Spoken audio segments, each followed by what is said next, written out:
What is going on, you guys? This is Nathan Priestley and I'm back again with another video. Today I'm going to be talking about accountability for your goals. Why it is so important to keep yourself accountable on your fitness journey to make sure that you don't go and fall off the wagon and lose all of your progress. So cue the intro.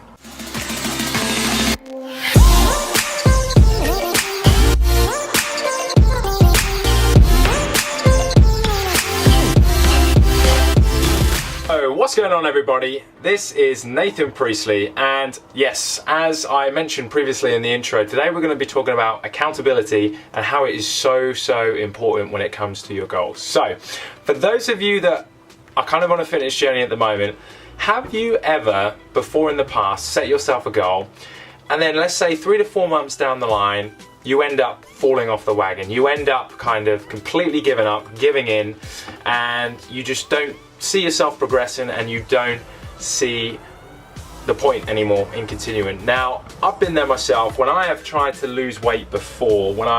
Before I kind of had my successful transformation, I tried losing weight loads of times before and failed. And the reason being is because I never kept myself accountable. So what do I mean by keeping myself accountable? So when we talk about being accountable, it means that we make ourselves responsible for either our success and our failure. So there's a couple of ways you can do this. One, you can either hire a coach. This is fantastic because you are not in full control of what you're doing. We as humans, we always try and find the easy way out, right? And the thing is, when you embark on this fitness journey, it's never ever going to be easy. You need to hold yourself accountable because we form habits. They could be good habits, they could be bad habits, but ultimately we all like being in our daily routines, and sometimes you need to have an external source to shake up that daily routine. I read a great quote in a book and it says, success lies in our daily routine. And if your daily routine is broken in the sense that it's not providing anything positive for your goals, then you're not going to get anywhere. So always start with your daily routine. And this doesn't necessarily have to be a coach. You can also mention your fitness goals to a family member, a friend, or even just write it down. One of the things that I did when I started was I wrote my goals down on a whiteboard, and I wrote, okay, in 1 month's time I will weigh blah blah blah blah blah blah.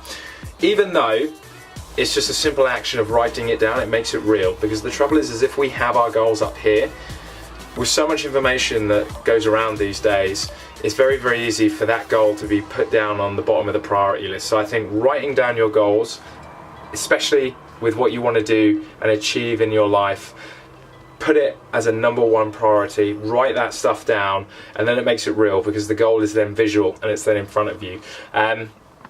So you know, that's kind of what I wanted to talk about today, was just being accountable for your goals and some little tips and tricks that you can do to pretty much just make your journey much easier. Like I said, if you've got a goal there, it's much easier to work towards, and it's much easier to keep yourself accountable to, because you don't want to go to your coach or you don't want to go to a friend and say, yeah, I haven't quite done this, because then you feel like a failure. So, you know, you want to kind of prove them wrong, and you kind of want to prove yourself that you can do it as well. So, you know, I think that's the #1 tip of just kind of being on your fitness journey, is making yourself accountable. Write that stuff down, tell a friend about it, get it on a whiteboard, write it down, hire a coach, get someone else to make you accountable for your goals. It's so important. This is why all of the Olympic athletes have coaches. It's because they could train by themselves, no problem at all. However, they have someone there to keep them accountable. And you know, this is something that I've used as well. I've hired a coach recently to help me with my training because I felt like I was getting lazy.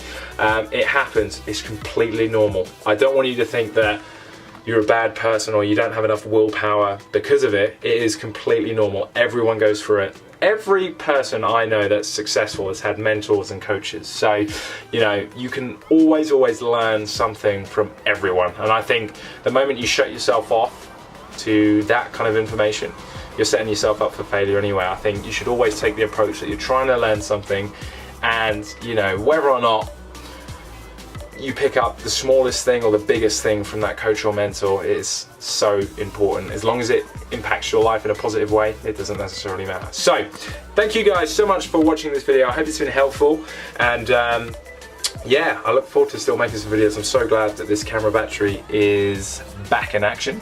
And yeah, let me know what you guys kind of want to see. I know the workout videos, I keep saying, but I am editing a big kind of like workout footage video to show you like my weekly routine. So I thought that would just be better than doing like a daily routine. So yeah, thanks again guys for watching the video. Take care, and I'll see you guys in the next one. You eat per day. There's a lot of kind of misconception around on the internet saying, oh, you should eat 7 to 8 meals per day in order to spike your metabolism up, and that's what's going to help you lose fat. And there's others which say you should only eat 1 meal a day, just make it a big meal. And I'm here to kind of clear up the kind of confusion that some of you guys may have. And I want to quickly say that there is absolutely